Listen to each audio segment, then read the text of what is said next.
We continue now looking at our economy as we await the Finance Minister Tsietsi Ngobeni's budget speech on the 24th. And tomorrow, Statistics South Africa is releasing the fourth quarter unemployment numbers.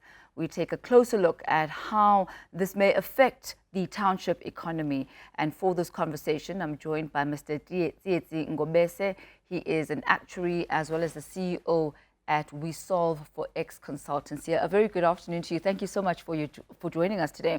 Now, tell us a bit about the work that you do around township economies. So thank you very much for having me. First of all, I'd like to really state that township economy is one of the biggest economy in terms of numbers and cash flow that happens on a daily basis. So as a street vendor for the past 18 years, I've been able to look at some of the actual models that we'll use, and then we realized that we had the greatest township heist where we were losing billions annually, and that contributed to the fact that we didn't have mechanism and systems that really address the way we do business as street vendors, which we do provide most of your formal basic employment in that per se, whether it's selling fed cakes or amakota or car wash, all those kind of businesses. So we said, now let us zoom in and try to understand where the challenges come from. And then from that expectation and working through the numbers, we realized that this is one of the greatest township heists and billions we are losing every year based on that analysis. And now what we have done is to look at these systematic challenges. And one of the greatest challenge comes from the education point of view and hunger. So those are like one of the greatest challenges that we had to look at. And now how do you come in and say, as a product or as a beneficiary of poverty, kind of, how do you expect me to add value with an empty stomach? How do you expect me to become the future actuary, the future doctor, or add an impact on the unemployment rate and increase the numbers of creating job opportunities? So when you talk about the heist, yes, who is actually conducting the heist? So the heist is conducted by us individuals and us participants, right? In a sense that we didn't really understand the value proposition that we have in our own businesses. And what is that value proposition? So the value proposition is the income and cash flows that we generate on a daily basis. So whether it's stokvel or these collection schemes that we do, so the only thing that we do when we get these cash flows, we spend it back and not look into long term. So it's really a living from hand to mouth, yes, as opposed to using the resources and the finances to actually grow the business. So talk to us then about the challenges that the township economy experienced under COVID-19, and perhaps what some of the learnings were or are, continue to be, because we're still in the midst of it, from the pandemic. So one of the major contributors which we found in part of the heist was the continuous abundance of professionals coming out from the township economy. And then we are left as street vendors who don't have the required skill to grow the business or understand whether it's corporate finance and the likes, right? So when it comes to those kind of expectations, we do make money on a daily basis. On average, I was making around 700, 800 a day. But now the question was, what do you do with that money? No, we didn't have the accountants and the actuaries like I am now to come in and make sense of those numbers and make financial sense of the future. So that's where the disconnect has been. So in order for us to address these systematic challenges, we even started our program, which we're piloting this year, which is called Help Elevate the Pass Rate, right? So now what we look at there, we look at those systematic issues. So we're providing extra classes, which cost 250 per month. We're focusing on maths, but they come with grocery benefits. In that case, we are able to, it cost us around, on our model that we use the Markov chain, is one of those actual models that like your insurance companies would do. So we build around the principle of insurance.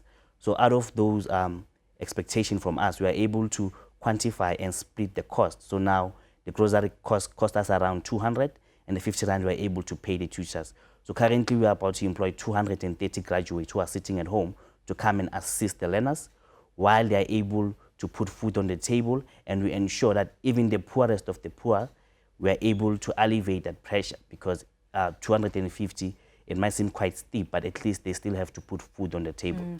So that's where we come in. You really bring in a very important point. Let me invite now Mr. Sizwe Pamla, who is the COSATU spokesperson, to join in our conversation. A very good afternoon to you, sir, and thank you so much for your time. You know, just before you came in, Mr. Ngobese and I here were talking about perhaps the opportunities and the learnings that have come out of COVID-19 and its challenges. And one of the things that he's highlighted is that there is a lack of education, which seems to be a deficit, and not being able to leverage what in the township economy actually generates in order to be taken to the next level.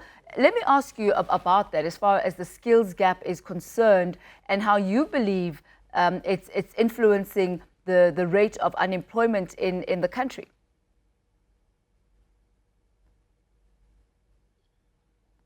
Well, look, indeed, it is a big problem, especially because if you look at the economy as is right now, some of the skills that people use to be able to sell are no longer in demand.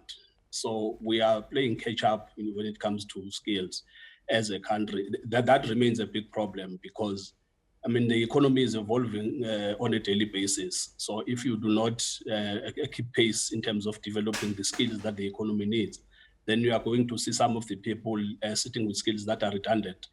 Of course, when it comes to township economy, we also do believe that there's just not enough support that comes from government. If you, for example, you take the copy of the last budget speech that was delivered last year, and you go through it to find out what is it, if you are sitting as a small business a person seated in a township, what is it that was directed to you, that was meant to assist you? For years, this is nothing new. For years, the budget speech of this country has been targeted at really sorting out the problems that have been identified by big corporations. Now, this is why we have so many unemployed people, because these big corporations, they get all the incentives, they get all the support. And what they do, they don't employ people anymore. Then they mechanize and they start to employ, to use machines. So we do need to have an approach, starting with the policymakers and decision makers, an approach that says we need to help those small businesses, because many of them are still prepared to employ warm bodies and to employ the millions of unemployed young people in our township. So it really has to start with the policymakers and decision makers to look at what is it that they can offer to townships. But how do you get to that point? They need to engage with people who are already engaged. So let me ask you this, Mr. Pamla. We are expecting the minister to be giving his budget speech shortly. And I'm going to pose this question to you, then we'll take a quick break, and when we return, you can answer it. What do you think is going to be different about this particular budget speech? Does the economic climate, does the climate of the pandemic offer any new opportunities for a renewed focus into township economies per se? So if you can just ponder on that for a moment. We'll be right back as we continue contemplating the state of the private sector and the public sector, also contemplating how township economies are performing under this time, as well as we look ahead to the budget speech, which is coming up in just a couple of days. We'll be right back. Joining us for this conversation, we're joined by Mr. Tsietsi Ngobese, who's an actuary and CEO of We Solve for X Consultancy, as well as Mr. Sizwe Pamla, the COSATU spokesperson. Mr. Pamla, just before the break, I asked you, what do you believe will be different this time around as far as the focus of the budget speech? Will there be a renewed interest in reviving township economies, given the climate that we're in economically? Well, we all hope so. I mean, this is something we've been talking about since the NDP was first adopted. If you remember, NDP, when it was adopted, we were told that the future lied in small, medium enterprises, and that those are the people who needed to get all the necessary support. That was in 2012. But very little has really happened to show that government really was serious about that. This time around, we continue to hope. There are no signs so far that we have seen. I mean, if you look at what we have been told, we've been told that the big problem for South Africa is the budget deficit, is the national debt, is how do we manage that? And we disagree with that. Our position is that the big challenge really is economic stagnation. And if we start to address issues that lead to economic stagnation, then we will be able to deal with other secondary problems. But if you look at the attention that has been paid to township economy over the last couple of years, we're still not convinced that government is really taking township or rural economy seriously. I mean, you look at the number of malls in our townships. Many of those malls, they do not accommodate small businesses. In fact, many of these retailers, when they sign contracts in these malls, they make